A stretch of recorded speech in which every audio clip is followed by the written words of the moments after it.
Hello, folks. Welcome back on this beautiful Sunday. Gorgeous here on the East Coast of the United States. Absolutely stunning temperatures. Must be in the 70s. Maybe it's 80, but the humidity is very low today.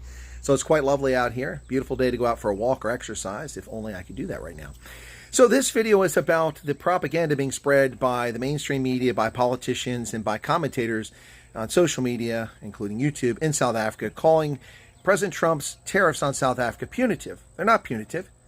And trying to conflate the actions of the African National Congress and the GNU government, the Government of National Unity, with the tariffs. Well, the actions of the government of South Africa are related to the tariffs, but nothing to do with governance standards, everything to do with the punitive tariffs and the artificial quotas and restrictions that South Africa imposes on U.S. exports.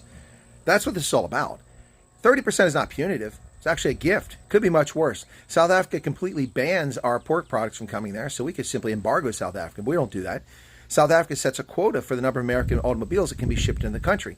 We put no such quotas on South African imports to the U.S. In fact, for 25 years, the United States has given South Africa duty-free access to our marketplace, while you heavily subsidize your automobile industry and created hundreds of thousands of jobs in the ancillary industry supporting the auto industry, shipping 25,000 plus cars per year to the United States.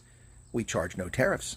Duty-free access to our marketplace, along with thousands of other goods and services, which has benefited South Africa's agriculture and its automobile industry, as well as the mining industry, tremendously. These tariffs are not punitive. That's a misuse of the term, and it's propaganda. South Africa is not being punished for BEE. South Africa is not being punished for sending racist ambassadors to Washington, D.C. South Africa is not being punished for its persecution of racial minorities. Maybe those things should or could occur, but they're not a consequence. Tariffs are not a consequence of those actions. The tariffs that South Africa is dealing with are a consequence of its unfair trade practices, something successive governments of the United States have allowed this country to be pillaged for decades. While executives ship our industrial production to China and South Asia, and they allow countries to come into here with virtually no tariffs whatsoever, while they put up trade barriers, physical, genuine, actual barriers, and monetary barriers against our exports. Despite that, we still compete quite well in the world.